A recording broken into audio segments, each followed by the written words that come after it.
Em Wall Street, a redução da taxa de juros agitou o mercado de ações. A notícia é destaque no site da CNBC Internacional.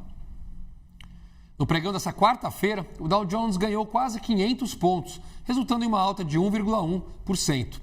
O S&P 500 avançou 0,7% e a Nasdaq subiu 0,3%.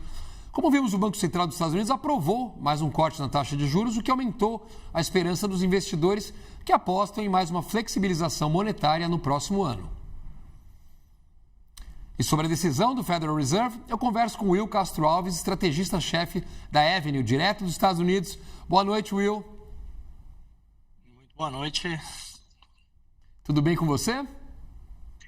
Tudo certo. Estamos aqui, acompanhamos a decisão de juros nos Estados Unidos e o impacto, nos mercados. Você fala de onde, exatamente?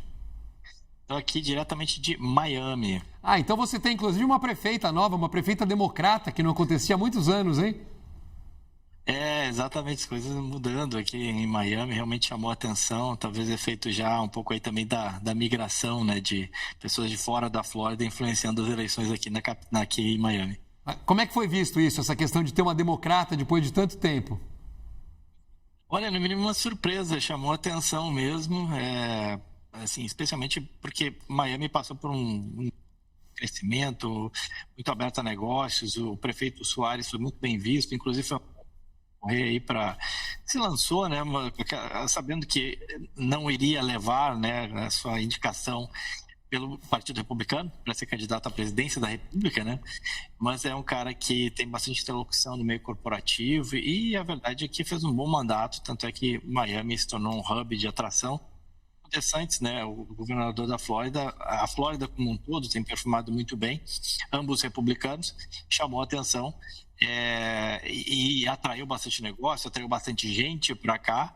Agora chamou a atenção também essa mudança no poder. Vamos ver como é que vai ser avançando aí ao longo dos próximos anos, agora com um novo comando democrata aqui em Miami. Não, com certeza. Eu te perguntei isso, Will, porque a gente sabe, Miami é uma cidade com muito interesse para os brasileiros, muitos brasileiros moram por aí. Agora vamos falar dessa decisão do Fed, que eu acho que muita gente quer saber, a gente falou disso ao longo do dia. Como é que você viu essa decisão do Fed? Já era uma coisa esperada, 0,25. Agora teve uma divergência, 3 votos divergentes, é uma coisa que não acontecia desde 2019. O Fed está um pouco dividido aí, você acredita nisso? Total, já estava assim na última decisão, Então, assim, não é de agora que o Fed tem demonstrado, essa divisão. Você tem o Steve Mnuchin, que votou a favor de um corte de 0,5 ponto percentual, aquele que foi indicado pelo Trump, e aí o pessoal vê com certa desconfiança, esse corte essa defesa de 0,5 ponto percentual. E você teve o Goolsbee e o Schmidt votando pela manutenção, ou seja, 2 caras mais hawkish, que falam o seguinte, olha, nem precisa cortar juros, tem inflação, tem outros riscos aí. Então, 3 dissidentes, mas ainda assim houve o corte totalmente em linha com o esperado, A gente já veio fomentando isso nas últimas semanas, esse foi o cenário que foi sendo fomentado.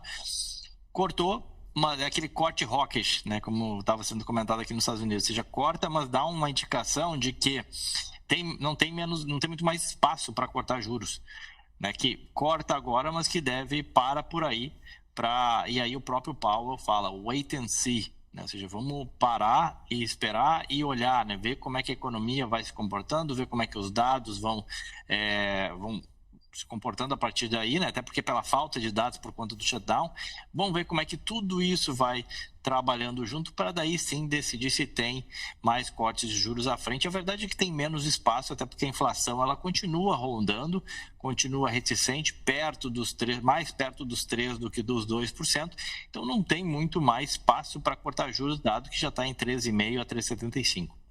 Com certeza, Will. É uma coisa que o próprio Jerome Powell, se você pegar o comunicado de hoje, foi muito parecido, inclusive. A CNBC americana trouxe uma comparação dos 2 comunicados praticamente iguais, com algumas mudanças mais pequenas. Agora, o Jerome Powell falou uma coisa que ele praticamente também repetiu. É um desafio muito grande do Fed, porque ele tem, de um lado, aquele mandato duplo. Ele tem que ficar de olho no emprego, mas também tem que ficar de olho na inflação.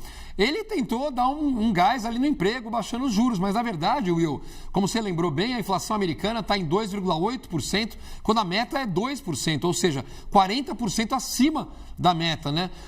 Fala um pouquinho dessa decisão. O que você teria feito se você fosse ali um membro votante do Banco Central? Você teria mantido a taxa de juros ou teria cortado esse 0,25%? Eu acho que não tem muito mais espaço, não. Eu concordo com esse corte. E por quê? Assim, eu acho que a desaceleração do mercado de trabalho tem muito mais a ver com a imigração, né? E olhando à frente, você tem impacto deflacionário aí desse ganho de produtividade que você pode vir a ter com o AI, o que você já vem tendo, de certa forma, com AI, robótica, automação da economia e por aí vai.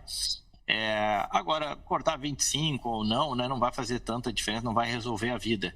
Eu acho que o Trump bate muito na ideia dos juros, né, que precisa cortar e tudo mais. Eu entendo que tem um impacto positivo para as contas do governo, porque o juro pago, né, o Fed Fund, né, a taxa do Fed Fund, ela parametriza, né, o juro que você paga para a rolagem da tua dívida, né, ou seja, o preço o juro que está lá dos yields dos títulos corporativos, né?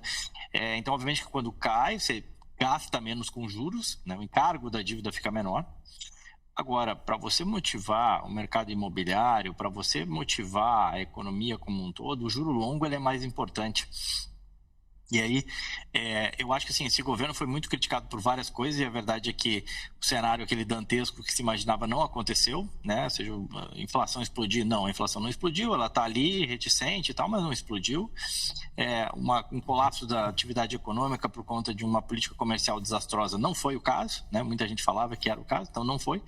Então, acho que muita crítica foi feita, mas na verdade não aconteceu muito. Agora, uma crítica que eu acho que permanece, e essa sim, também faço, é que a questão fiscal ela não foi endereçada, e essa é muito importante para a queda de juros longo, que é o que mais importa, é o que vai ajudar no financiamento da casa, no financiamento do carro, nos grandes projetos de investimento das empresas, e esse juro longo ele não cedeu e ele não tem por que ceder se a questão fiscal ela continua. E esse eu acho que é a principal crítica que fica ainda a esse governo, que não endereçou essa questão fiscal.